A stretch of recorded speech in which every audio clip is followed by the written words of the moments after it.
What's up, guys? How we doing? Just a couple minutes late.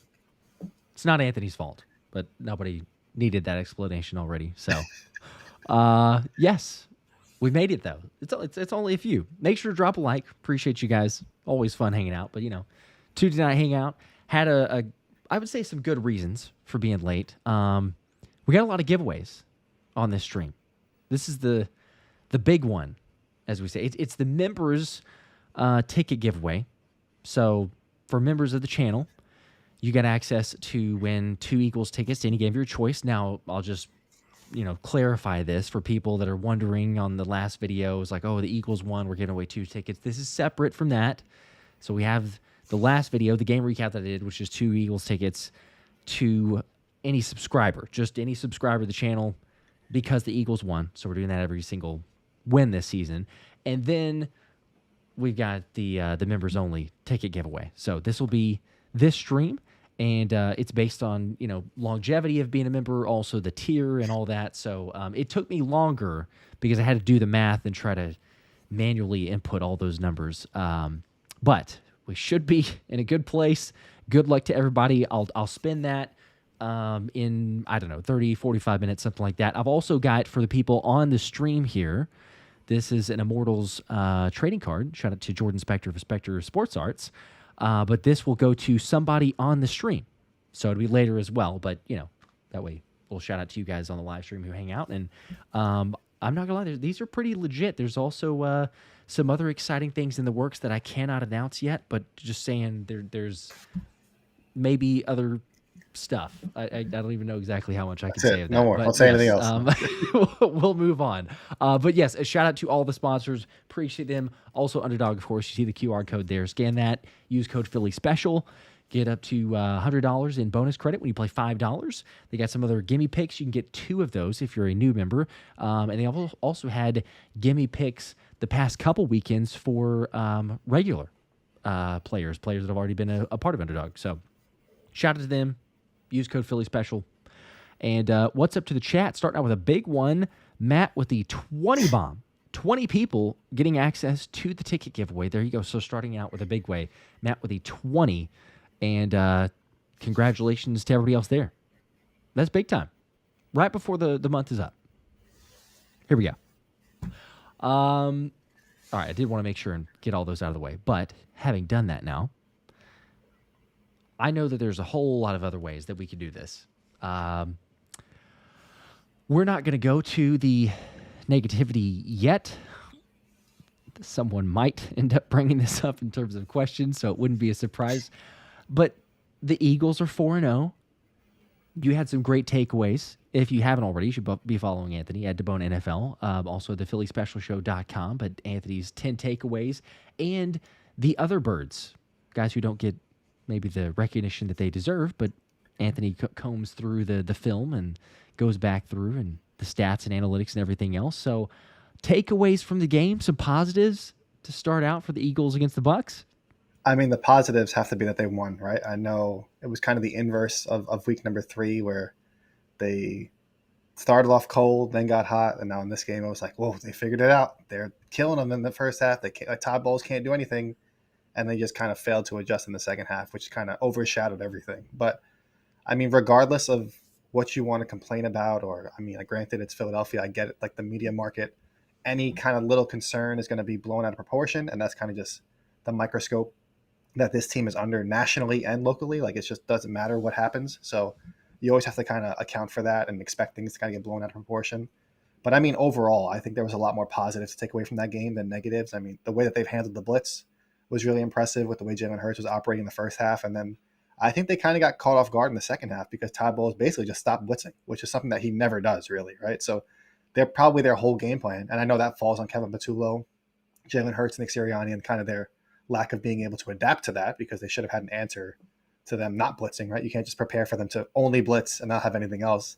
Yep. So there's a lot to criticize, and I'm sure we'll get into the concerns about the offense more, but the biggest positive has to be the defense. I mean, I know they gave up those 2 big plays, but I mean, Fran Duffy from PHLY said it best, like rookie's going to rookie, like and even Vic Fangio spoke about it today where he quoted another coach that mentioned how for each rookie that you start, you should kind of expect one loss per rookie that you start, right? I mean, Mm-hmm. that might be a little bit too much because, I mean, guys are going to make mistakes, and that didn't necessarily equate to a loss in this scenario, but they're going to take their lumps and bumps along the way, especially a guy like Drew Mukuba, who was banged up during much of training camp and preseason, didn't really get that action.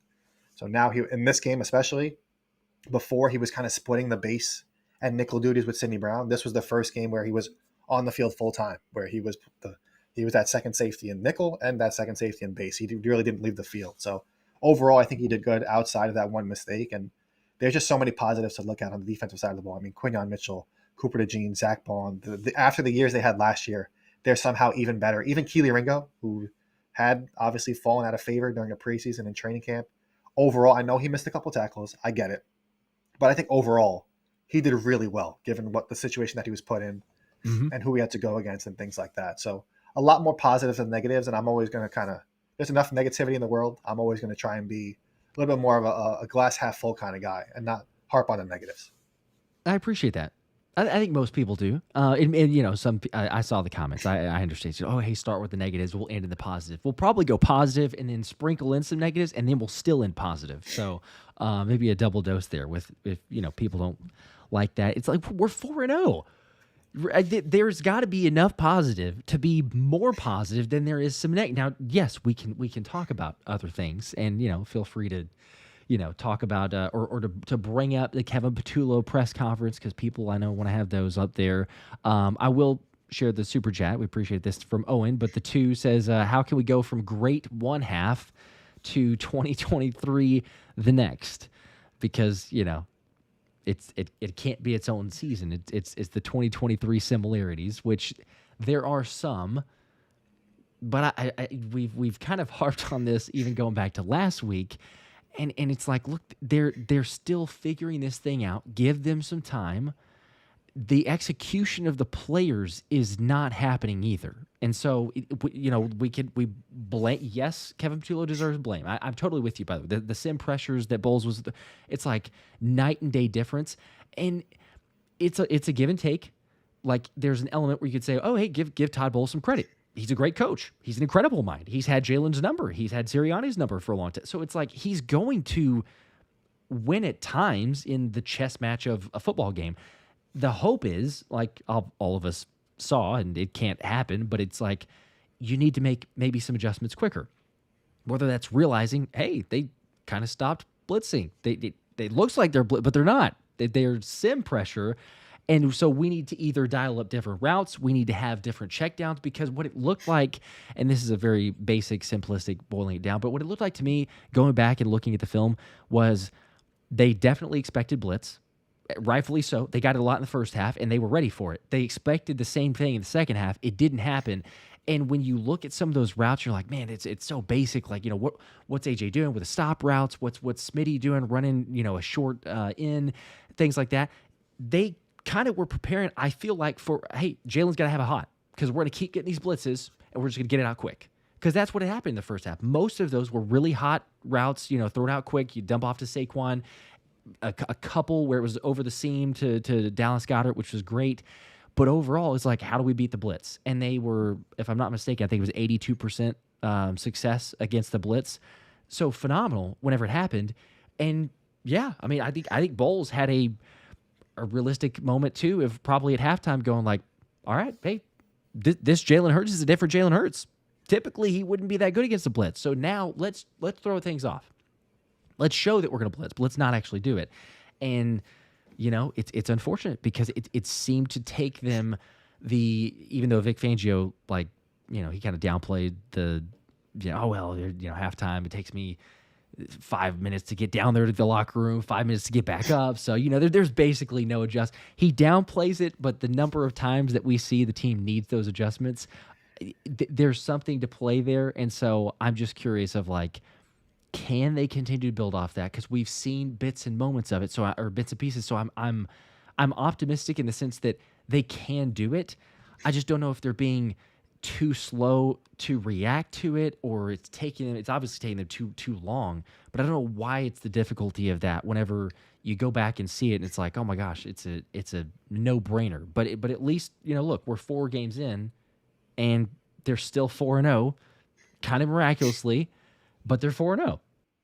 Yeah, I mean, the thing that's kind of funny to think about is if you look at the Super Bowl and the way that they performed in that game and their attitude in that game, where it was like they went for the dagger, right? They didn't get conservative after they got a big lead.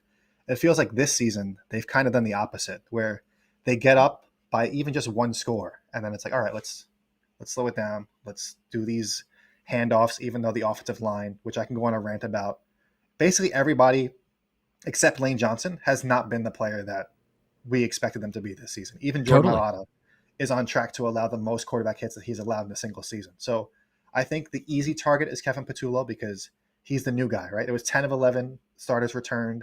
The big change was Kevin Patullo as the OC instead of Kellen Moore, right? So it's like now if anything goes wrong, nobody really looks at Jalen Hurts. Nobody really looks at Nick Sirianni. It's like, what is Kevin Patullo doing wrong? And if you look at the film, especially the All-22, because you can kind of see the body language of certain players and things like that, like he's dialing up decent calls overall, but sometimes it's just like the littlest things that this unit, because it's 10 of 11 starters returning, they should be able to do these things. I mean, Jalen Hurts botched the handoff one time where he just completely looked the other way. And I mean, Saquon Barkley got 7 yards off the play, but it could have been much bigger if he handed it off to him on the right side. There was a play where Cam Jurgens, where he got to the second level clean, literally didn't touch anybody. And then they were tackled for a short gain. I mean, A.J. Brown didn't look too interested sometimes in the way he was running routes because it seems like he knows he's not going to get the ball in those scenarios. And he's not running these clear out routes to like the best of his ability or the most effort. Even Devontae Smith kind of jogged through some routes. Dallas Goedert missed blocks. Grant Calcaterra missed blocks. Saquon Barkley missed assignments and like blitz coverage. So I think Kevin Patullo is the easy target of this all, and it's easy to point the finger at him as the new guy. But there are so many other options that options to blame if you want to look for a single person. I think there's a lot more than just one thing wrong. I know Jordan Mailata went on radio and said that his emphasis, they need to get to the line quicker, where that could help things because now you're getting to the line, you're able to see the defense, kind of make these protection calls. Maybe Jalen Hurts can just completely change the play. But I think their kind of execution, even after the snap, is a big problem with certain guys just not kind of doing their job. As I know Bill Belichick always said it when he was a coach in the NFL, but a lot of these guys aren't doing their job. And then I feel like the lack of execution and the fall off of the offensive line, and I know some of these guys are banged up, all of this stuff plays a factor. It's not just Kevin Patullo's play calling. There's a lot more beyond that, but it is still very fixable. And I think Moro Ojomo said it. He's like, it's a lot easier to learn while you're winning than to learn when you're losing, right? So they're 4-0, even though they've had all these problems. So they've kind of built themselves a good cushion to fall back on. And going back to that 2023 comparison, the defense kind of raises the floor significantly of this team. Even if the offense struggles, the defense can kind of carry them through. So I think overall they'll be just fine. Everybody needs to calm down a little bit with Kevin Patullo. I know his press conferences are boring. He really doesn't take much accountability. He kind of keeps things very, very vanilla, and which is fair, especially in Philadelphia. You have to basically like walk on glass and be careful of like tiptoe around things. You don't really want to like address anything head on or say anything controversial because it's going to be blown out of proportion. So I kind of can appreciate him kind of playing it safe and not really saying too much, because once you say the slightest thing, we all know how that's going to end up in Philadelphia. So overall, I think they're 4-0. Things could be a lot worse, and I think they'll be just fine. I mean, I was kind of thinking the same thing. Is like, look, I get a little bit, I don't know, irritated, frustrated, whatever you want to call it, right? But listen to Kevin Patullo. It's different than Vic Fangio press conference, but it's not that much different. And I was going back and listening to some of those to kind of get some comparison. It's not that much different from Kellen Moore. And you can make some similarities to Brian Johnson as well, but it's not that much different. Like, how many times was it? You could count like 30 times every press conference, and the one that I listened to, Kellen Moore, evolve and grow. It doesn't matter what we're talking about. He would throw that in there every single time. And so it's like, what are we doing? What are we saying? Right? Like, I'm going back and listening to it right after the Ravens game, where the passing game was terrible. The Panthers game, where the passing game was terrible. They were very lackluster as a whole, but the passing game was terrible and kind of gets called out after that. We evolve and grow. It's just about taking things, and it's very much, it's not identical, but it's very similar to what Kevin Patullo said. So I don't like either of those stances. I'm not saying that. Don't get me wrong. But it is kind of par for the course when it comes to an offensive coordinator with the Eagles, and Brian Johnson even less saying things, but it's kind of par for the course. So I'm right there with you, but you're not. The offense is not because they are historically bad. I mean, you just go around and look at a team to start out with 4 wins, but have this few amount of yards. It's historically bad. But it's not just one thing. So I agree with you there, and I think that that's what everyone has to come to terms with. It's not all Kevin Patullo. It is like they would still be not good. They would still not be where we want them to be if Kevin Patullo was doing what he is doing and the players were executing like we know that they should be. They still wouldn't be good enough, because then we'd be like, okay, well, you got to get better. You obviously need to make adjustments. All that, sure, but the offensive line. And I tweeted out this earlier today just because I was doing like the comparisons. I was like, I'm just curious now because I've been following it the past couple of games. And after the Bucs game, I'm like, where's Saquon Barkley's yards before contact? Right? Like it doesn't need to be number 1. I knew it wouldn't be number 1. If it doesn't need to be number 1, that's fine. It could be top 10. This offensive line with these guys, if they're healthy, which that's a whole nother thing that we can get into, but if they're healthy, top 10 yards before contact shouldn't even be a question. And yes, the play calling needs to be better. The scheming up the zone runs needs to be better. The gap runs needs, change it up. Don't be bunch formation. I know there's a lot of things that you can get into, but just man on man, the Eagles guys, I don't care who they're going up against, should be a top 10 offensive line when it comes to yards before contact. And I mean, just look at the eye test. Not really thinking that Saquon Barkley's lost a step. If anyone wants to say, well, he had a really large workload last year, so we knew this was coming, I'm sorry. That's no. Saquon Barkley looks so far like himself. Maybe he's missed a couple areas. He tries to take all the credit in the world, and I appreciate that, the fact that he's not going to say anything, but I got to get better. I got to do better. That's the first person I look at. Totally fair. But everyone needs to do the same thing. And I'm like, it was less than 1 yard before contact on his runs. That's the average for the year. And against the Bucs, I think he had 1 yard on 19 carries. 1 yard before contact on 19 carries against the Bucs. I know they're a good run defense, but that just doesn't happen. That shouldn't happen, but it has so far. So yeah, it plays a factor, and that doesn't even get into the the pressures that you mentioned that they're giving up, and Jalen Hurts feeling more of that. So yeah, there's lots of guys. We can put it on a lot. Clayton with the comment here, though, and I'm gonna get to these other super chats too, but the can't block Katera sent me to the moon, dude. That was the I forgot who said it on the last live stream, but then I had to use that one. Anthony's a big fan of can't block Katera, so I mean, if anybody saw my rant a week or two ago, it's just happened again in week 4. They just put him out there. They even as even in motion going to block a guy where he should have momentum and should be able to kind of at least get a little bit of a push. There's one play where he was sent in motion, and literally the guy he hits is Landon Dickerson. He didn't even touch. Yeah. He blocks 2 Eagles players. I mean, I said it before, and I'll say it again. Grant Calcaterra should not be on the field. They should just throw 12 personnel in the garbage. I mean, if Dallas Goedert is healthy, he should be the only tight end on the field. I tried to talk up Cameron Latu and Colin Granson. They're okay, but they're not significantly better than Grant Calcaterra. They just need to scrap. It should just be 11 personnel, 100% of the time, essentially. And then you're just varying the alignment. It should be 3-by-1, 2-by-2, put a guy in the backfield, which I really liked, and I wrote about in the Other Birds piece, is John Mechie played just 5 snaps, but in 3 of those snaps he was in the backfield, and they kind of had some creative looks off that where they would bring Devontae Smith in motion, then Jalen Hurts would fake the handoff to Saquon Barkley. Now you have the defense worrying about that. Then Jalen Hurts kind of moves to his right. The defense has to account for him as a runner now. And then John Mechie worked across the formation as into the flat. So now if the defender follows Jalen Hurts, he could just dump the ball off to John Mechie, or if the defender follows John Mechie, he can kind of just use John Mechie as a blocker, and Hurts can just keep the ball and run. There were so many different threats on that play, and you also had Devontae Smith and A.J. Brown. Granted, on that play, they didn't give the best effort on their routes, but they were running kind of deep, clear-out routes as well. So you kind of have all this pressure on the defense onto one side. So once again, there were some positive flashes from Kevin Patullo, but I just feel like the negative outweighs the good, especially when it happens in the second half, because people are going to remember that over what happened in the first half. They're not going to be like, oh, we were up 24-6 or whatever it was. They're just going to be like, oh, no, he just sucked in the second half. We couldn't complete a pass. So it sucks that he hasn't been able to put up a game together, a complete game together, but eventually I think it'll happen, and there have been flashes that are a little exciting. Yeah, I was putting the plays up there that you shared. I think it was three of the four plays, if I'm not mistaken, that Grant's guy that he's trying to block actually makes the tackle, and the one that he doesn't, it stops what. I mean, it still was a decent pickup by Saquon, but it could have been, I don't know, 20 yards. Who knows how long? But it gets stopped because Grant makes Saquon have to get juke past two guys that are just totally unblocked.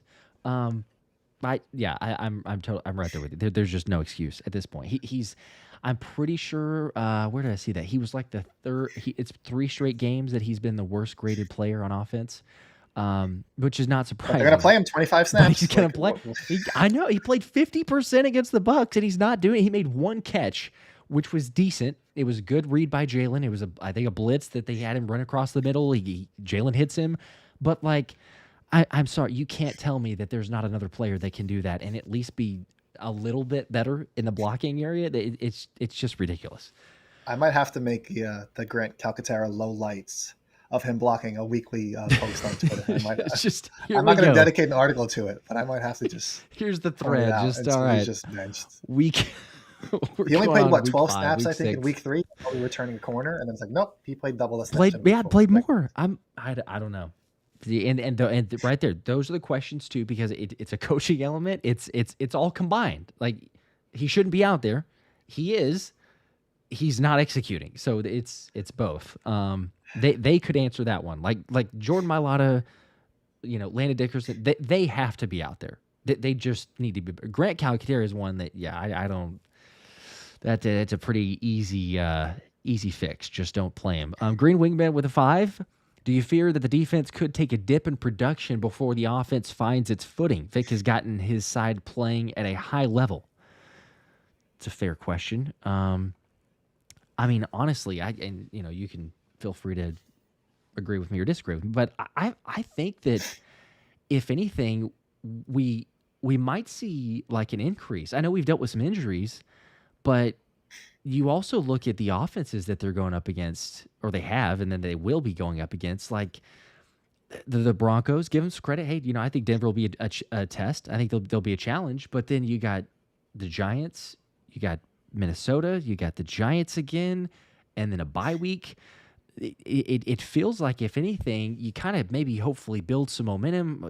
We do want to see some sacks, but build some momentum, and then you get Nolan Smith back after the bye week. So personally, I'm not too concerned about where the defense is. I think that, like you were saying earlier too, that they're just going to keep getting better, especially with the rookies getting more experience. Yeah, I think I'm right there with you. It feels like, as I mentioned before, the way Quinyon Mitchell, Cooper DeJean, and Zach Baun have seemingly gotten even better after the years that they had last year. With Drew Mukuba and Jihaad Campbell, obviously them getting more comfortable, learning more, getting those reps, that'll only make them better.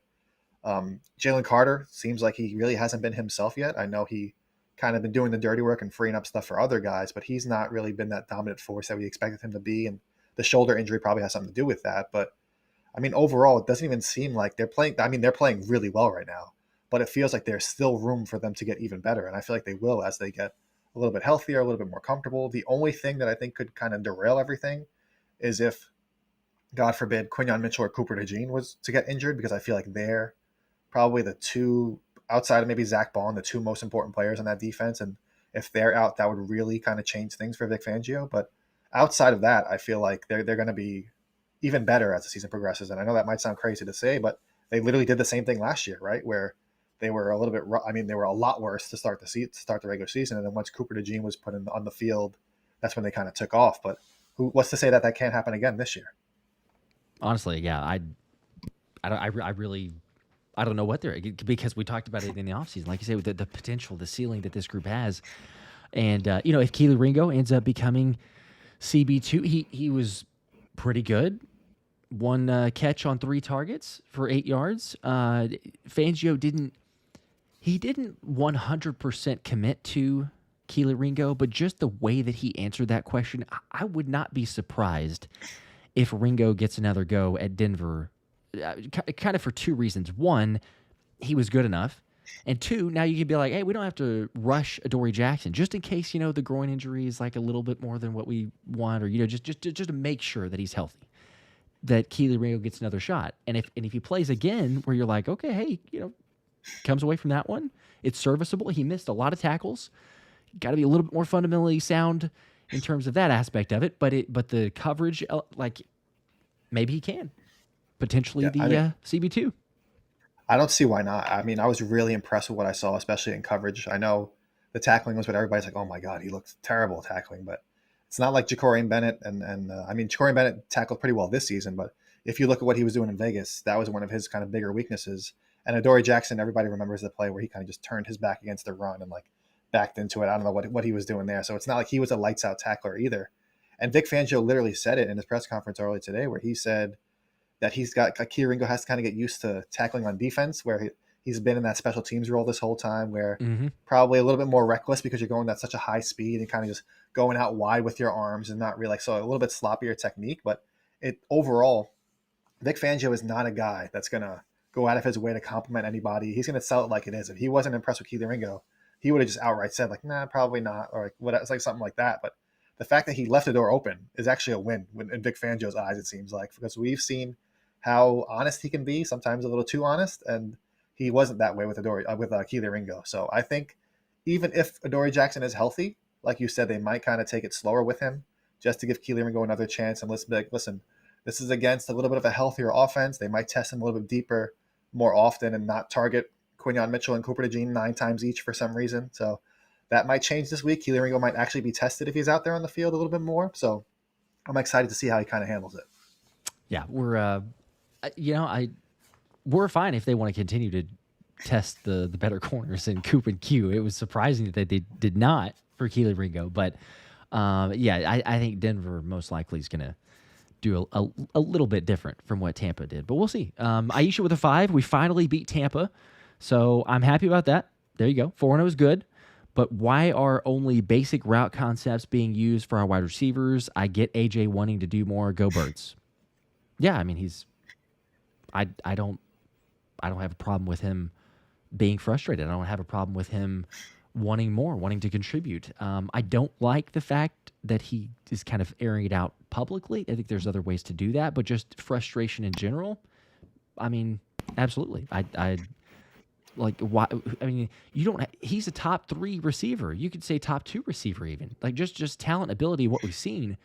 So, yeah, it's one thing when you're not having as great of a game, but you go back and look at even the games last year when it was like the Eagles threw for 120 yards. AJ still had like 4 catches for 40. We're not talking about like a 2 for 7 or a 1 for 9 or like, I mean that's insanity that it's even been to that point. So it's obvious why he would be frustrated. Yeah, I mean, I tweeted it out right away after the tweet. I was like, I would actually be more concerned if AJ Brown wasn't upset about how he's been used, and because one of the things that like it seemed like in 2023 where they were winning, but it just seemed like they were like kind of just going through the motions. Like nobody was getting too excited about it or too like I don't like. It felt like it shows that he cares, and I know a lot of people they're like, oh, you shouldn't post that tweet, but I mean, AJ Brown knows what he's doing, right? I believe somebody mentioned that he was a journalism major or something like that. He knows like the reaction that something like that is going to cause, Zach especially Berman had said, yeah. Especially in Philadelphia. Like he knows what he's doing with that, but at the same time, if he does feel like nobody's listening to him, and he has for weeks tried to talk to Kevin Patullo or Jalen Hurts or Nick Sirianni, and he feels like he's not being heard, then maybe he does have to go to this extreme to kind of get noticed and get his words out there, because now every coach and basically every player is going to be asked about it. And I know it sucks. It's not something that you necessarily want to see happen, but in 2025, this is just like kind of what sports like has become, right? All these players where they write a note in their app on their phone and they screenshot it and post it. And they're requesting a trade on Twitter. Like that's unfortunately just the way that the sports world is right now. But at the same time, I don't like how, I'm not going to name any specific names, but some people are trying to make a story out of this that just jumping through hoops, trying to come up with theories and conspiracy theories, especially with a guy in AJ Brown who several years ago was very public about his mental health struggles, how he contemplated killing himself. And like, this isn't a guy, you shouldn't do that with anybody, regardless. But when you're a media member in Philadelphia on a prominent radio station, like you should not just be assuming things or saying that, oh, I heard that it's this and it's bad, but I can't say like, that's just like, to me, that's disrespectful. And these athletes deserve a little bit more respect than that. It was a tweet at the end of the day. I know people don't like it, but that doesn't mean that you should just assume all these other things and kind of take it out of hand. I'm sure he'll address it when he talks to the media this week, and maybe he'll keep it short. Maybe he'll go like give an elaborate answer. But at the same time, like I mentioned, in 2025, this is just how athletes kind of operate, and we'll see what happens. But I have no ill will towards him for handling it this way, because he went several weeks, wasn't being used the way that he thought he would. And a lot of people are like, oh, he was targeted 9 times. If you look at those 9 targets, probably 5 or 6 of them were actually catchable. And the one thing that bothered me about A.J. Brown is that, especially watching the All-22, he did not give maximum effort on a lot of plays as a blocker or on routes where he knew he wasn't going to get the ball. So that should be kind of cleaned up. But outside of that, I don't really have a problem with what he's said or done so far. Yeah. I mean, the squeaky wheel gets the grease. I think it was what Zach Berman had said. So, AJ knows what he's doing. And a lot of times you come away from that and AJ has a better performance. I'm trying to think now, would this fall under he gets 5 catches or no? Was that for the 1 catch that he had? Was that just the 1 catch? I believe that was just the 1 catch. I might have to go back. Okay, now I'm trying to remember. That might be the underdog play. If not, I have to go back and figure that out. If not, I'm for sure going to take it, because I think it was 2 or less actually.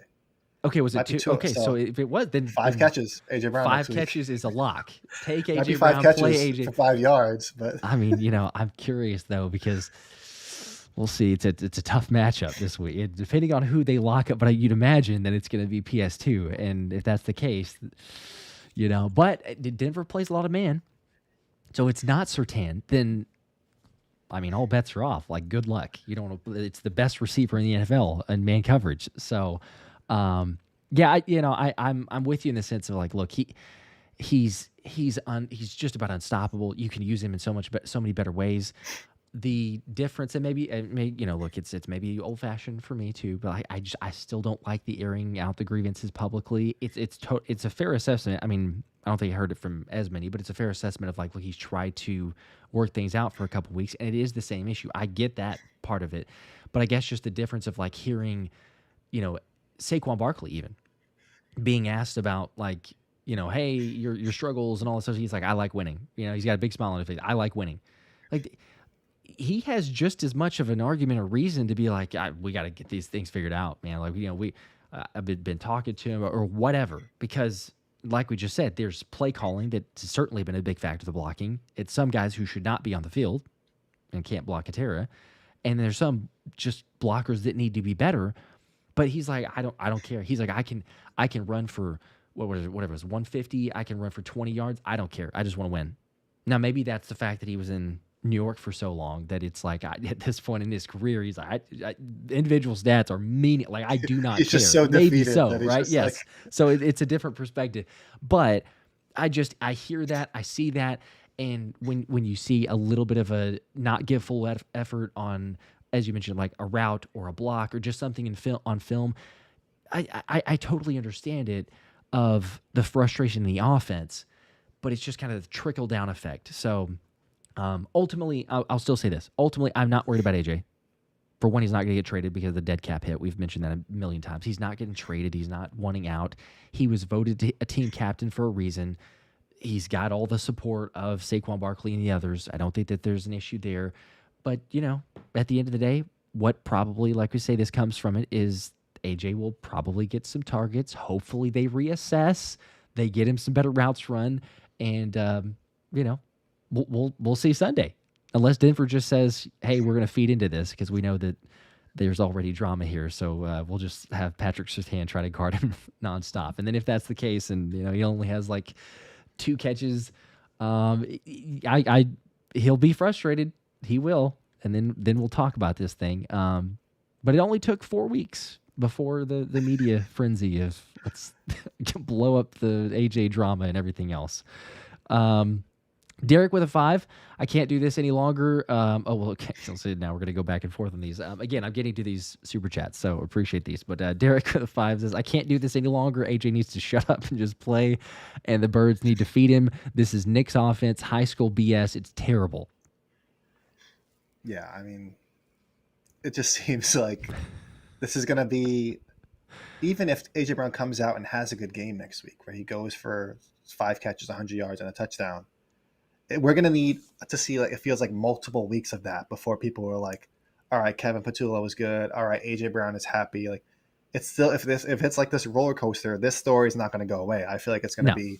It's kind of been this way since he arrived in Philadelphia. It's just something with like top wide receivers in this city. I guess that it's just there's always going to be some type of story, and people want to feed into like, oh, a wide receiver is a diva automatically, and things. But then you see like Devontae Smith, who's kind of the complete opposite, where he's just like, oh, whatever, I just want to win. Like I screwed up. If he made a mistake, like he just takes accountability. Whereas AJ Brown is a little bit more like mysterious, kind of gives like short answers, or like he picks his battles.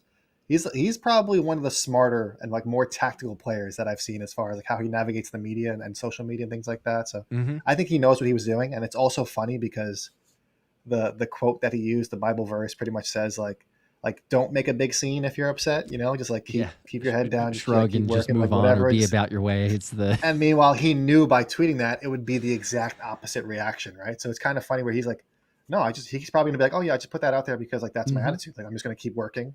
I'm just gonna give maximum effort whenever I do get the ball, like he said before. But meanwhile, he knew damn well Yeah, what that was the gonna cause by hundreds of putting that tweet thousands out. of followers, So like, oh, this is just don't make it a yeah, big deal, but it was funny because he sent it that is. first tweet where it was like, I love you all with like the heart with the bandage on it Mm-hmm. or whatever. Mm-hmm. And then people are like, all right, that's all right. But then he like, what was it, like 30 minutes later or so, he sent out that screenshot like, oh, this is his reaction. Everybody's like, oh, Yeah, here we go again. you Like knew it was that coming, and Grand then Theft Auto clip. Like it's just so yes, we'll see what happens. Like I said, like you said as well, he's not going anywhere because of his dead cap hit. No matter how frustrated he is, I don't think it's like that's feasible at all. I think they're just going through a rough patch right now, and they'll be fine. I agree. Jamarcus with a 5. Appreciate that. They're going back to the running game. Where are the pull counters, sweeps, tosses? It's been all inside zone out of the ugly pistol. Saquon on the edge is a dangerous player. I mean, it's been a lot of those up the middle. It's been a lot of bunch formations. I don't know. There's maybe a factor of it of some injuries. I mean, is it affecting with Landon Dickerson what you want to do of pulling certain players, and then Steen even getting the knee injury during the game? He came back. I mean, credit to him for gutting it out, but then all of a sudden you're like, okay, well, and this is hypothetical, right? Or this is just speculation, but like if Landon's injured in a way, or they can't quite do what they want to, and then Steen is also in, it may be the best alternative, which is not working and not been good, but it's yeah. I mean, it's been very basic, and we keep saying that from the offensive line. Yeah, I mean that's probably I said it before, like a couple weeks ago when everybody was getting mad about the passing game. I was like, the running game is kind of because that's what kind of kept the offense afloat last year when the passing offense was kind of going through its struggles. It was like you could just rely on a Saquon. It was like I said it a bunch of times last season. It was like the easy button of like just giving the ball to Saquon. He was going to get you at least 5 yards. It would be somewhere between like 5 yards and 80 yards, right? Like he had all those explosive runs that obviously boosted his yards per carry, and like they haven't been able to break one of those out. And Jordan Mailata said like, oh, we're always one block away. But if you look at it, the way that they're scheming it, it's just a lot of simple inside runs. They're not really using Jalen Hurts as a runner. A lot of his runs are coming off scrambles. Like, we saw a little bit more of it last week, but I feel like they need to dial that up more, and that'll just keep that edge rusher honest. Then you can get those runs to the outside with Saquon, where the guy's hesitating for a second, like, oh, is Jalen Hurts getting the ball? Is Saquon getting the ball? By that time, Saquon's already passed him to the second level. And also, like you mentioned, the blocking on the outside hasn't been good. Whether it's the receivers, you don't have Johnny Wilson out there. The tight ends, Greg Calcaterra, even Dallas Goedert hasn't been the same blocker this season. So it just falls on everybody. And then if the interior of the offensive line is banged up, and I get it, like everybody's like, oh, whenever I tweet negatively about Landon Dickerson, there's a couple people that are like, he's playing through injury. And I get it. Like gutting it out is cool and all. But if you're a liability and your career high in pressures allowed was 38 or whatever it was in a single Mm-hmm. season, and you're on pace to allow almost 60 total pressures, like you're not doing the team any favors by being a tough guy and being out there. Like put Matt Pryor in there, who's a lot better at guard than he is at tackle. I know he was stuck out at tackle, and people were like, he's the worst player Yeah, ever. If you put him at guard, we he don't want looks him to significantly tackle. better. So it's just like now you have both of your guards banged up.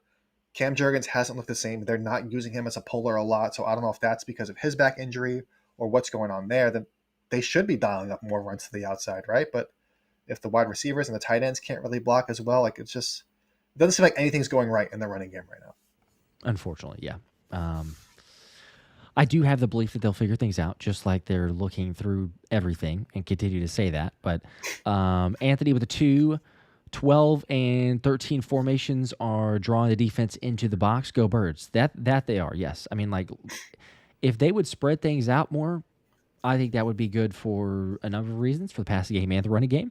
A lot of things that we were just talking about there as well. It also gets Grant off the field. So there's a lot of wins if we would start running 11 personnel and don't do any of that 12 and 13 personnel. I don't know. So in some small usage, maybe there's something for that, but I would be perfectly fine as long as Dallas Goedert is healthy. And I mean, you just said this too, which again, I think it goes to this. Some people discredited the notion of Johnny Wilson being injured. Some people didn't really think it was that big of a deal. Johnny Wilson, maybe not in the passing game, maybe not in targets or anything like that, which he played better in the preseason, so there's maybe a little bit more hype. But still, you just look at his past experience, like, fine, he didn't do much of anything in his rookie year in the passing game. But the running game, it is so much of a discredit to Johnny Wilson and being underrated of what he did, because you could go out there and be, well, technically we're in 11 personnel, but it's almost like you were cheating and in 12 personnel, because you have Johnny Wilson as your third receiver, and the dude blocks as good. I mean, you watch some of those on film from last year. He's blocking better than Goedert. And when Goedert was healthy, that's a legit, like, having 2 tight ends, but you're forcing the defense to go, well, technically they're kind of a nickel. Like, I don't know if we want to have a linebacker out there on Johnny Wilson. So if they put their nickel corner, now they're in nickel, you run, and you basically have 2 tight ends. So, it's not just one guy. It's not like, oh, if Johnny Wilson was here, the run game would be fixed. But it is a bigger hit than I think some people are giving it credit for. 100%. And I feel like they're like treating it as if, like, oh, Grant Calcaterra could just play the role that Johnny Wilson was playing, and because he's big, but he's just not the same player at all. Like, he just cannot block. And I said it weeks ago when I went on that rant. He is not that guy. And I know the meme, "You're not that guy, pal." Like, Grant Calcaterra is not that guy in the running game. No. He cannot block.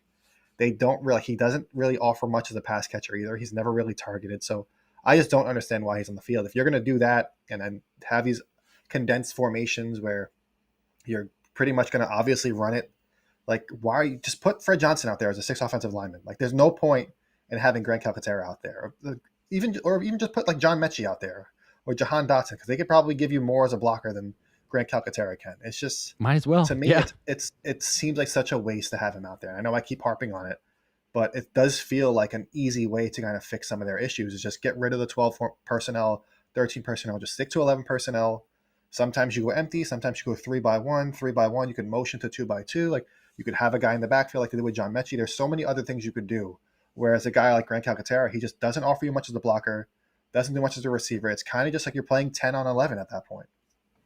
It's as sad as it is, but I mean, it's unfortunate the more that you start looking at that. But Tony with the 2, appreciate that. Does Patullo's lack of accountability concern you? We kind of talked about it a little bit with the press conference, but I mean,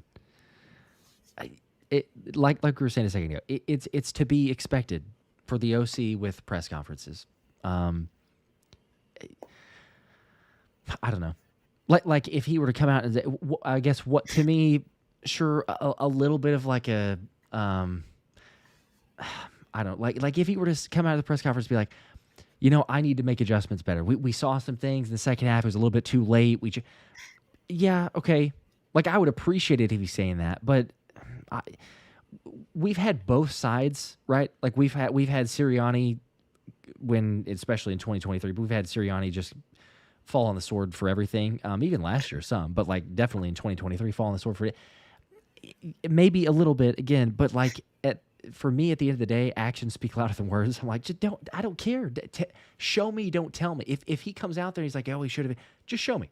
So for me, that's where I'm like, I barely listen, barely take a lot of credence, I guess, from Kevin Patullo's press conferences. Fangio's I will, but for Patullo, it's just a kind of a similar word salad like Sirianni. No offense to either of them, but like I'm like, yeah, we'll see how things play out. I try to get a little bit more honestly, from the players. If an offensive player is talking, that's where I feel like we'll get more of a, okay, hey, maybe some adjustments are coming, or they're working on this.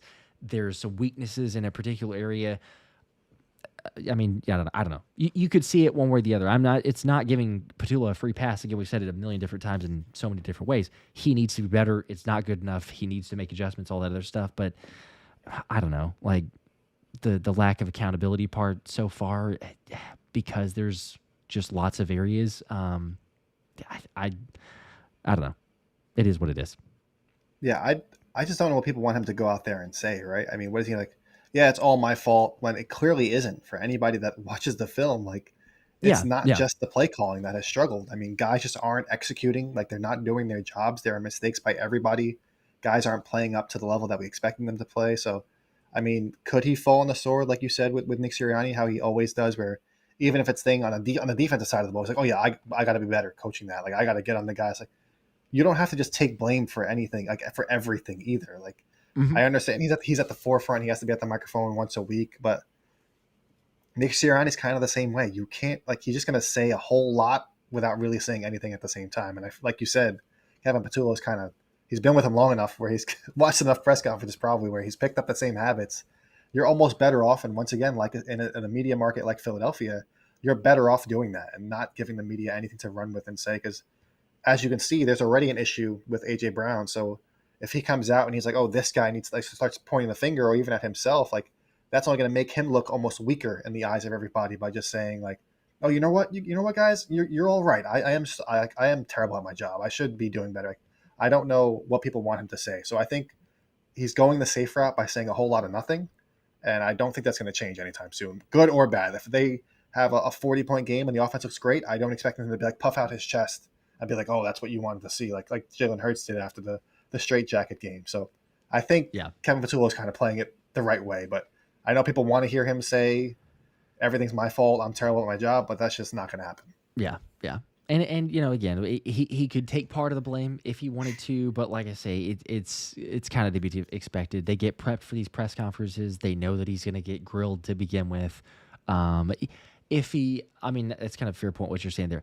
If they do have a really good game and then he has a press conference, he's like, "Hey, you guys kind of like the offense, don't you?" Yeah, I was dialing this. Then sure, we're like, okay, that's really odd, really strange. I'm 100% with you though. I think if the offense plays well, KP's going to get up there and be like, Jalen was cooking, AJ was doing a great job. He's just going to praise the players, and then in terms of like, well, should you make adjustments here? Or are you going to stick with this? Oh, well, we'll just continue to basically evolve and grow. But he'll have his own sayings and phrases that we'll continue to pick up on.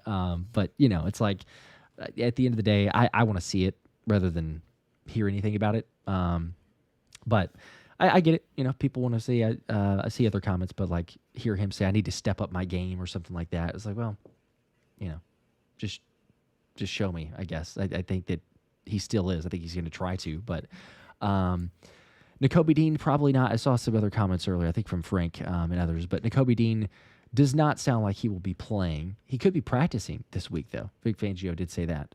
Maybe this week, maybe next week, start practicing, but sounds like a couple weeks out in terms of the actual playing part.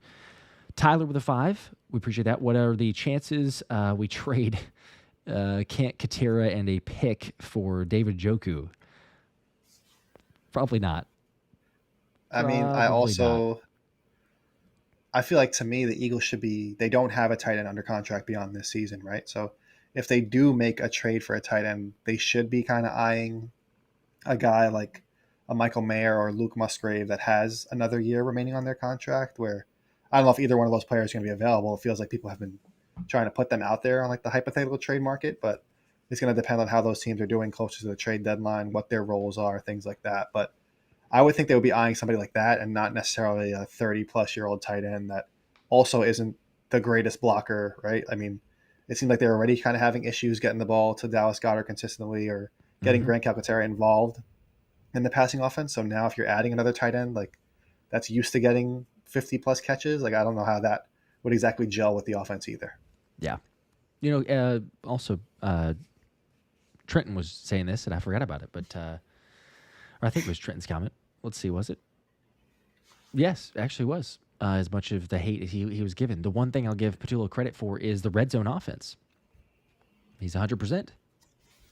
It's kind of crazy. It's a little bit of an Yeah, I anomaly mean, for how bad the offense has been. But I don't think people realize how difficult that is to be 11 of 11 or 12 of 12, whatever it is. Like, that's usually where teams struggle the most, even the best offenses, because you're in that condensed field. Like, you don't have as much space to kind of take these deep routes and take guys out of the play. Like, everything is in such a small area. But he's shown a little bit of creativity with those shovel passes and what we saw last week. So I think people, but once again, like, if those plays happen in the second half, I think people are like, whoa, those, like, why weren't you doing that? That was a great call. But since they fell off a cliff in the second half, people completely forgot that they happened. So he's going to have to put a full game together for multiple weeks in a row before anybody gives Kevin Patullo respect.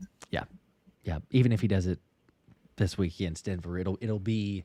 I think it'll be cautious optimism would be the way that I classify it. If he has a good game, then you won't get the quite like, okay, I buy. You'd be like, yeah, let's see it again. Let's see it against the Giants, and then and then if it happens against the Giants, then it'll be well, it was just the Giants, Yes, and then it'll exactly. be like, let's do it again. Okay, the Vikings. All right, they may earn some flowers, a Brian Flores scenario, but I'm with you. It's going to take quite a bit. Dub G with the 2. Y'all don't have to say it, but heard Hugh Douglas. Yep. He's not Right the on only the one, money. unfortunately, but Yep. he's not the only one. It's a couple, but yes, one of those. Jamarcus with a 2. I want Riley Moss in hell this week. Yes, we do. That is definitely something that we want to prove. Who is the better white cornerback? Is it Riley Moss or is it Cooper DeJean? Although Cooper's getting kind of a nickel, so is it a fair assessment there? But it's the battle that everybody wants. It's funny because I feel like he had Riley Moss had like a really good rookie season. I felt like he was getting a little bit of hype, and then now he's become kind of the weak link. And Denver's defense overall is really, really good. And I think for people that don't really watch them, I know they didn't have the best record last season. Like, their defense is legit. I mean, Nick Bonito is somebody that I was super high on coming out of the draft a couple years ago. Now he's developed into probably the most underrated pass rusher in the NFL. So I tweeted it out as well. I'm not going to go too far into the Denver game. Obviously, we'll preview that later in the week. But I think the offensive line, given how bad they've been to start the season, this is going to be a game where they're really going to be put to the test. I know we talked about like the Chiefs defense and the Rams defense and obviously Tampa Bay's defense. Like, Denver might actually be the toughest defense that they play all year long. So I'm really interested to see how the offensive line handles it and how Kevin Patullo handles it as well. Yeah, they like you say, the pressures, the sacks, everything else there. I am very much like, and maybe this is like what the offense needs, or the offensive line specifically, because sometimes they get doubted or there's like, oh, they're not playing as good and they have a difficult opponent coming up. But that's like the best case scenario. Because if it was like, well, they're not playing good, well, they're going to get an easy matchup, then sometimes I don't know if it's played to the level of your competition or whatever it is, but it's like a heightened awareness of, hey, we're not playing good. And this is the team that has the highest pressure rate in the NFL for a defensive line. Maybe we bring our A game, but hopefully that's where it is. Because a lot of times the Eagles do prove people wrong whenever there's some doubt or at least some anxiety maybe with that area. So hopefully we see it. Dustin with the 5. Appreciate that. And then I'm going to probably do one of these giveaways here. It's kind of getting up to time, so hang on for that one. But Dustin with a 5. Eagles say 2 priorities: turnovers and explosives. I feel like they are prioritizing turnovers at the expense of explosives. I mean, because it's somewhat fair. Yeah, and I think Johnny Page from Bleeding Green Nation and the Eagles Pinpole Network, he talked about that. I think he wrote about that in his film like recap of last week, where he was saying that they're kind of trading off those explosive kind of risky plays because they are being so conservative, which is like a gift and a curse, right? Because you want to see the team kind of put their feet on other teams' necks when they have the lead and just keep going and blowing them out and running the score up. But at the same time, it's like, if you do that and you do turn the ball over and now the other team starts to make a comeback, it's like, but then you could also go conservative where you're just going 3 and out every drive like they did against the Buccaneers, and the team can kind of creep their way back into a game, like into the game that way. So I feel like they have to find the balance because you have to still be aggressive. You can't just get a lead, like I mentioned earlier, for just one possession or two possessions. And like, oh, we're Mm-hmm. going to run because just hoping that you get one of those 70-yard Saquon Barkley runs where it seemed like so common last season. Obviously, that's not happening this year. So, I mean, I think they'll find that balance eventually, but right now it's been a little rough. Yeah, it was a nice place to be in because we'd have so many times we'd get a lead in the second half, and it was kind of, I mean, it was amazing. Regard like when you have a 5.8 yards a carry, that's just incredible as it is. But it was amazing because it's like what the Eagles are going to do. Like we'd have a 7-point lead, 10-point, 14, whatever, and then it's okay. It's going to be Saquon. Like, get ready. This drive is going to be Saquon Barkley with 8 carries, unless he just breaks a long one, which a lot of times happen. But it's like the defense knew it was coming, and then you still couldn't stop it. So it was almost like twofold. Now, yeah, you could argue, well, maybe fumble, but it's way, way more conservative of like, we're just going to run the football. Like, that's all we're going to do, and teams couldn't stop it. So it's a different element. And maybe this year, I think the team is slowly maybe having to come to terms with it. The blocking needs to be better, but coming to terms with, like, if you want to close out a game, might have to keep dialing up some passing shots, like throw the football a little bit. And they did it sadly in the Rams game because it was a comeback and they were forced to. And the Tampa one is kind of inexplicable because you're doing it in the first half, and then all of a sudden you're like, well, we could just kind of, I don't know, rest on our laurels from the first half. We have a big enough lead that we can just kind of slowly run out the clock. I think they kind of expected to, and very quickly, the defense did not do them any favors very quickly because of this multiple 70-yard plus touchdowns. It's like, whoa, okay. That was, we got a game. I was now. watching the game. I was a little bit behind because I had to stream it, but I was just like, wait, what is going on? Like, why is that the score? And it was like, they just got the ball. Nope, first play, 70-yard touchdown. I'm like, what is going on? It's incredible. We don't see that very often. But they still got the win, which is what's ultimately important. They just got to be better. Peyton with the 2. Let's see. What happened to the rookie defensive lineman from Nebraska, Ty Robinson? I think I saw a couple other comments from that one as well. But he has not seen the field much. He got to play a little bit against Tampa, but so far he's definitely behind Byron Young, Jordan Davis, Moro Jomo, Jalen Carter. So not much. I think we all expected, and rightfully so, given where he was drafted, that he would have a little bit of a bigger role. Like he would have the Byron Young role, but I think it also goes to show that Byron Young, who was also a relatively high draft pick that was cut by the Raiders, the Eagles kind of molded him last season, and now he's worked his way up. I think he's played relatively well too. So it's kind of just a numbers game, I guess, at that point. He did finally play some defensive snaps last week, probably more so because of Jalen Carter's shoulder injury, not necessarily because he's going to have some big role. But he did actually, I don't think it went down as a pressure, but he pushed back the guard into Baker Mayfield's face pretty quickly. Yes, and then more on the same play, Moro Ojomo literally knocked the center on his behind right in front of Baker Mayfield as well. So, I mean, to make that impact on one of your 2 plays, maybe that means he might earn a little bit of a bigger role moving forward. But I don't think it's necessarily like a concern, like, oh, is he a bust? Is he not going to be good? It's just a matter of the guys ahead of him are simply better, and they're just going to get more reps. If there is an injury or something like that, then he should step in and get a little bit more snaps. Yes.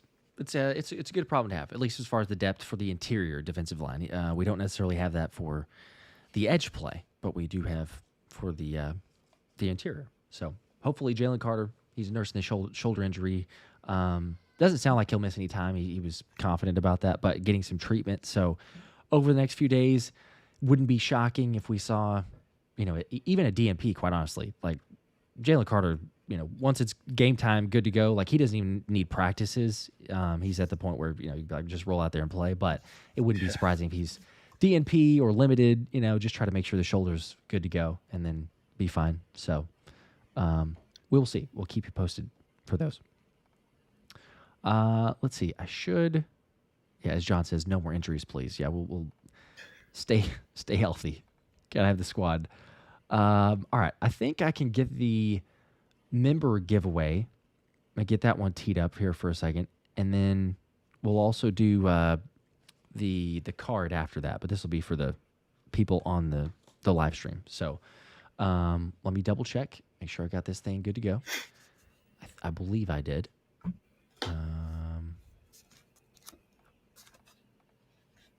All right, that should be. Okay. All right, and I'll share the screen here.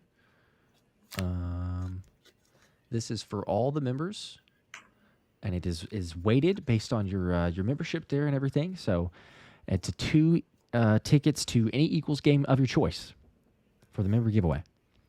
Had to manually enter these things, so it takes a little while. But good luck to everybody. You don't have to be present for this one, so I will announce this. I'll post this as well.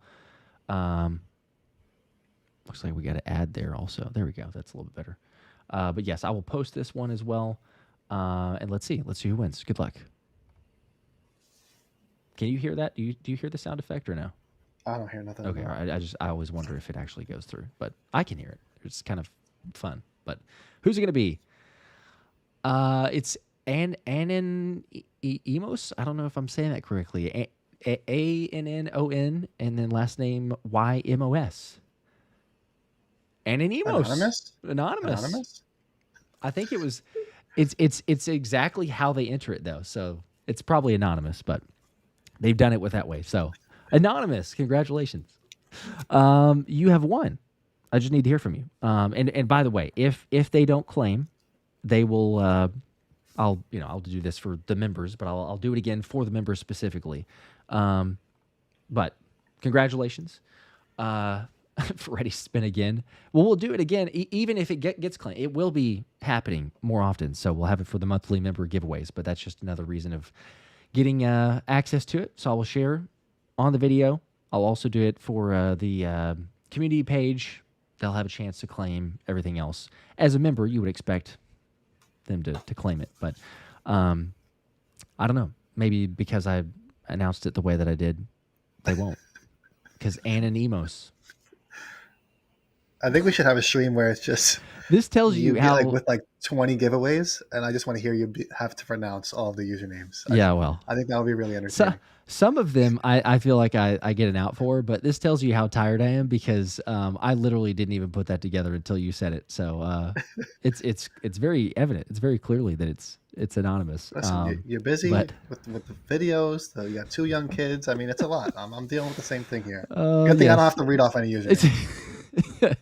Some of the usernames are set up for failure, so I will give myself an out for those. But yes, whether it's Anon or anonymous, just claim them. It'd be great if they're on the chat, but usually that's not how these things work. So we'll give them some time. If they don't, you guys know we'll come back on. We'll give it away to somebody who's present on the chat, or I'll give it again for the members. So it will be directly for the members only because it's the member giveaway. I will say though, for this one also, we've got this for just the live viewers here now. And again, this is for the Devontae Smith Immortal Moments card, if I don't break it, from Jordan Spector. I didn't actually think it would come out of this case, but it does. Looky there. You'll get the case too if I don't break it before I ship it to you. Let me just make sure that I'm set up here to capture the comments. Don't leave, though, because you got to be present on this one. This one, you do have to be here. I'm trying to think of what I want to do for the comment. Okay. I think we're good. Let's see if I can... they changed this thing. Okay, let's see. Hold on. Okay, all right. Should be.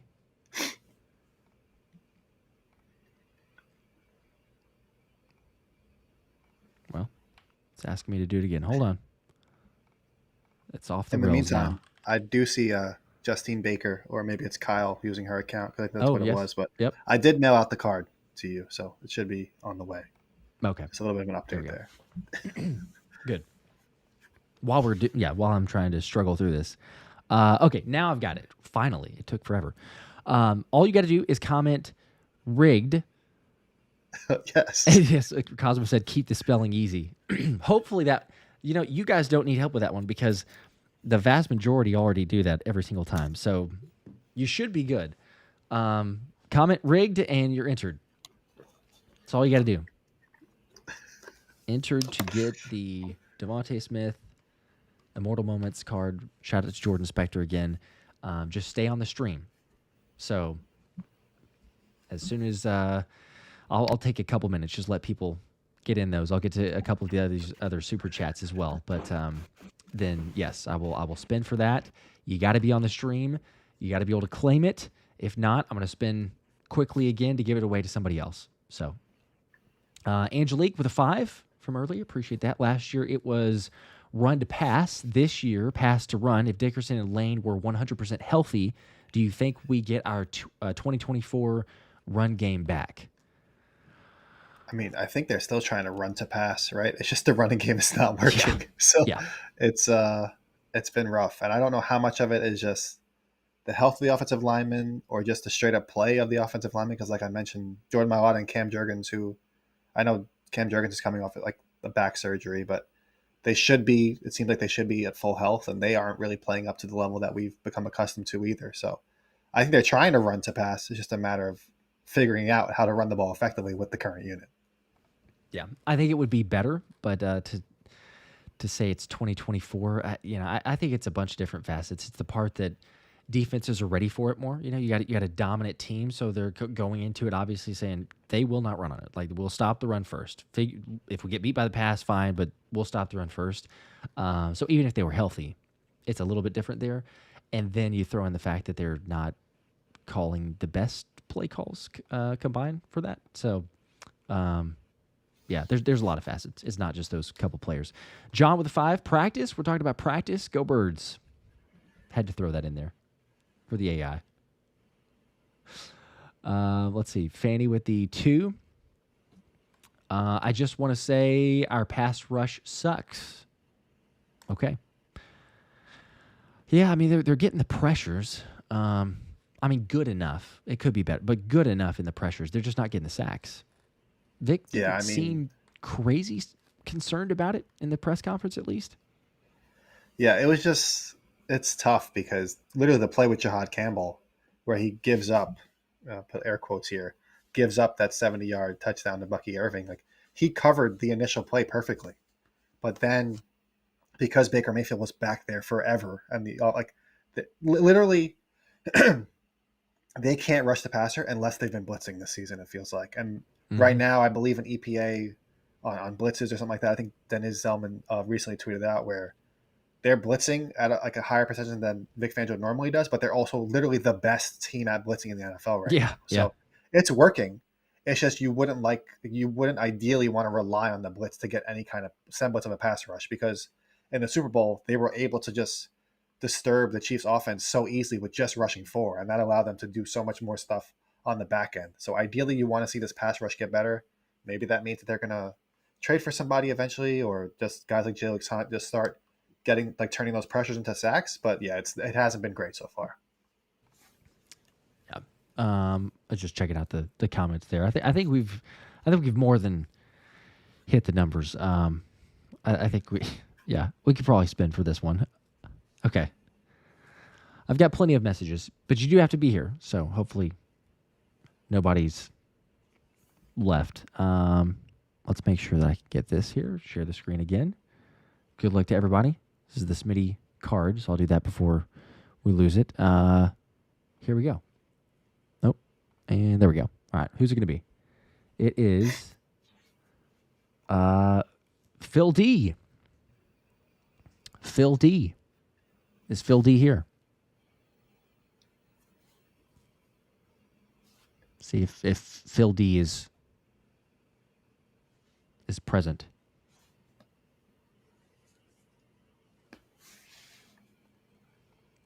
They got to be present to claim it.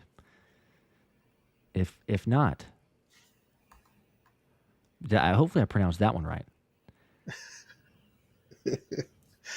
I just double checked just to make sure. I think you're good. Okay, let's see. I see a yes in the chat from Phil D. All right, there we go. Phil D, you have won. I gotta just get your info. I was. Did he? Oh, people are saying. Well, did he really? I wasn't checking the comment. People are saying he's commented like 100 times. Did I? Did he? Oh, I see. Yes, he was commenting a lot of times on this one. Did I? Okay, well, Phil, you won it because I was. Usually, I make it to where you can only. I think I messed that up. I'm having an off night. I'm having a Kevin Patullo night. So everybody, give me grace, please. I'm taking credit as opposed to KP. Usually, it filters out duplicate responses.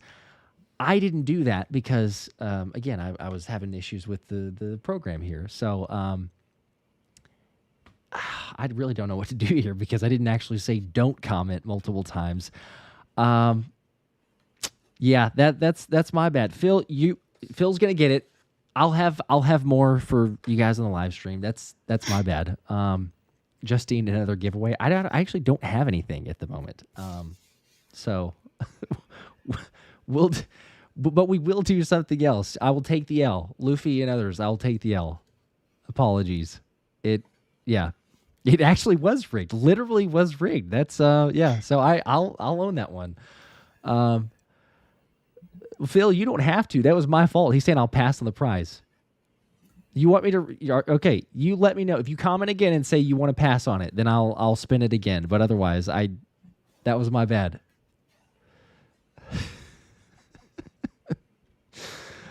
Let me know. Okay, he says I'll pass. It wasn't your fault. That was my mistake. But if you're sure, I'll spin it again. Okay. Remo says I'll take my congratulations back. Okay, he's saying I'll pass on it. All right. You really don't have to do that. See, now people are saying, Phil, take the prize. All right, it's like the fourth or fifth time. That was okay. I guess I spin again. Okay, maybe this one is better. If he wins again, then hey, you just got to take it, Phil. So here's what I have to do, though, because I got to have a new word. Yeah, I've got to have a new word. So hold on. Let me reset it because I butchered it for the first time. All right. I think I have the perfect word. Okay. Let me refresh it, and then we're going to try to do this thing right. You only comment one time, otherwise it will kick you out. It's supposed to work out this way, as I normally do.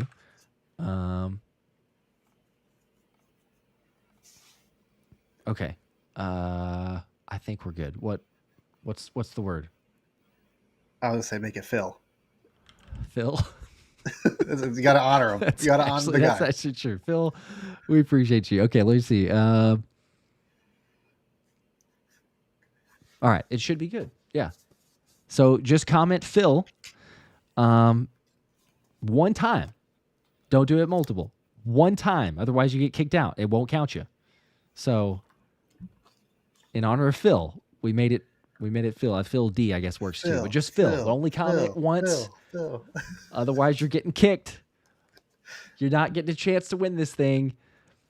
One time, and then we spin. So that's all you need. Look at this, Phil. 500 people spamming there. Your name. People love you. I don't know if maybe this is the most that Phil's had his name mentioned. You're the man, Phil. Well, after you type in Phil, make sure you go up there and hit the like button. Yeah, we appreciate that. Yeah, take a screenshot of this too. There you go. What would actually be really cool, quite honestly, is if Phil actually wins it again. Because you know, he won it but spammed it, but it was my fault for not setting up the thing accurately. So, okay. I think we just about got it because again, it's just one time. You enter Phil one time, that's it, and then we'll spin for it. All right. It looks like it appears that we've gotten just about everybody. I believe they're slowing down. We've gotten one comment each. Water, no, it doesn't screw anybody who's mentioned previously. It's whenever I click the button. So anyone who's like, hey, Phil, whatever, like, no, you're good. It was just after I said, hey, now mention Phil. So yeah, everybody should be good. All right. Let's do this thing. Let's try again. Share the screen.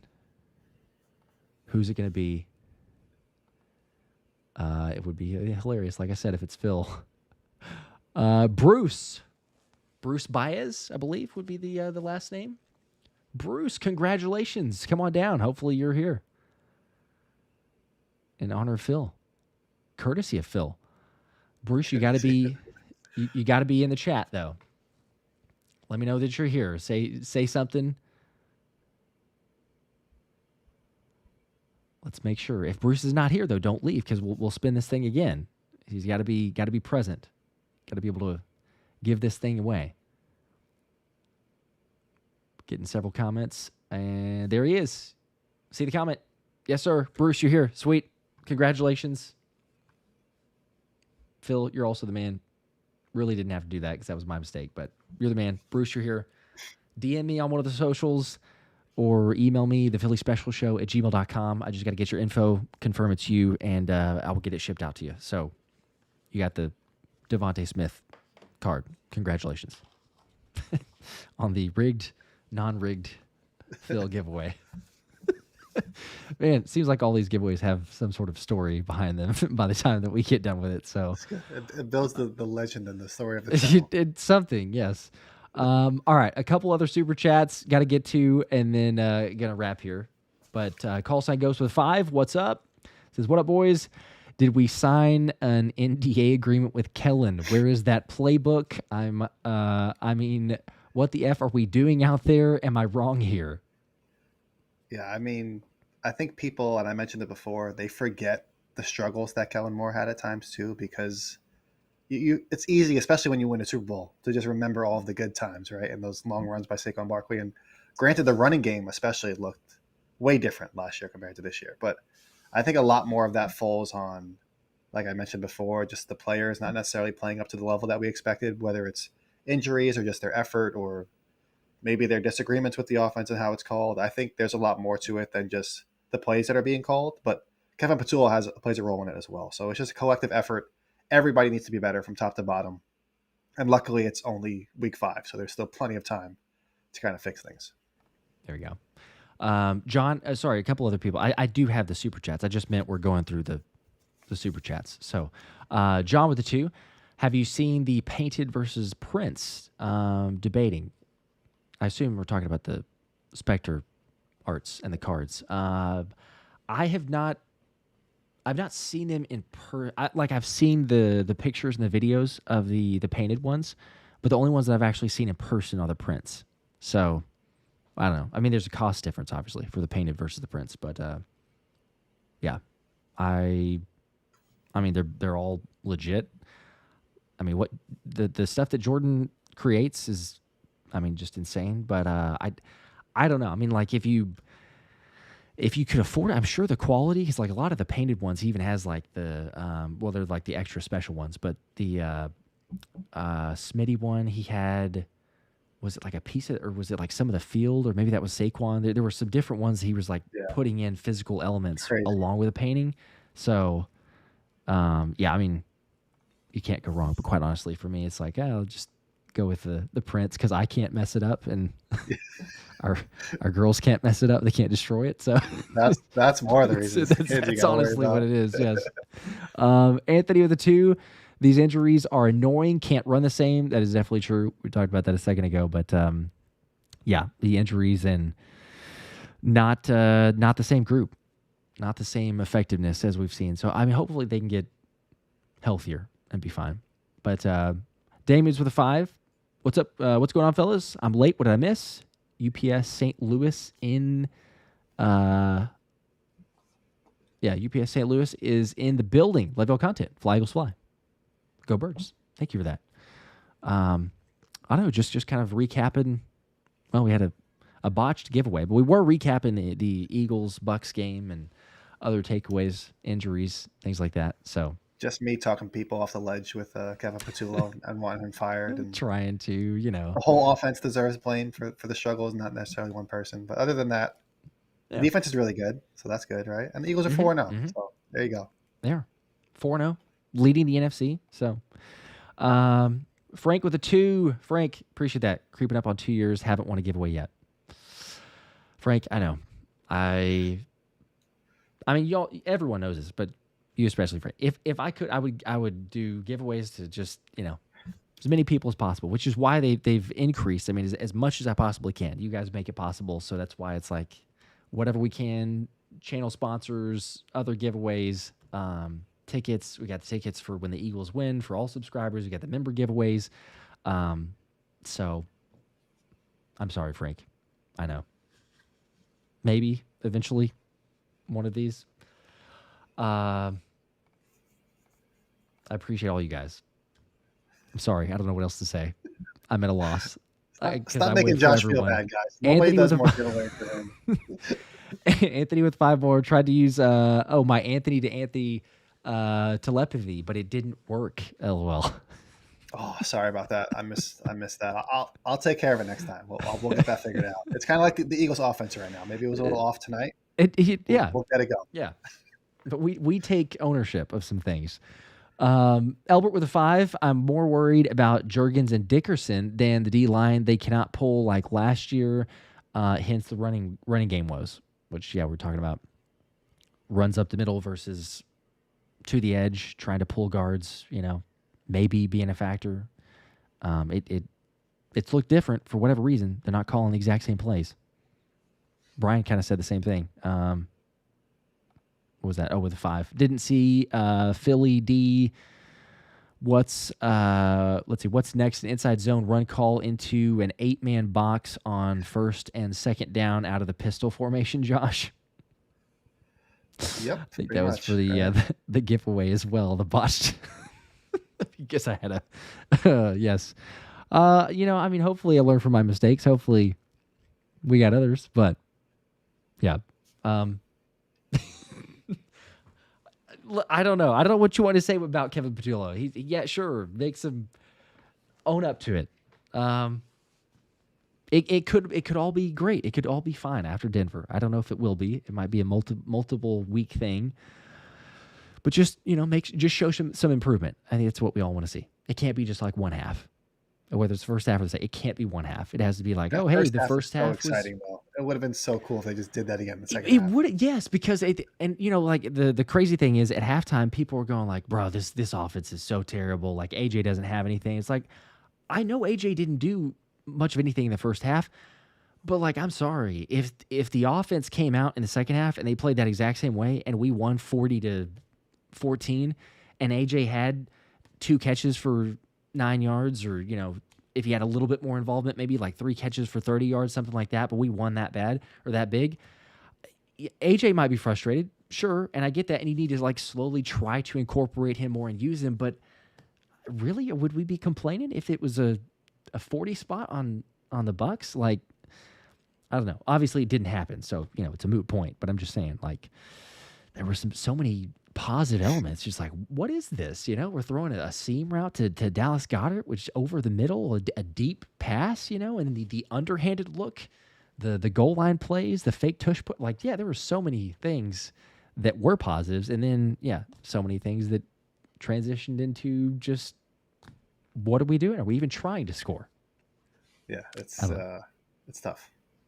But more for others. Draw tomorrow. Also, welcome to the membership there. Welcome to Let's Run It. Appreciate that. Again, access to the other ticket giveaways, which I'll be doing for the upcoming months. Do those for the subscribers as well. I think that does it for us.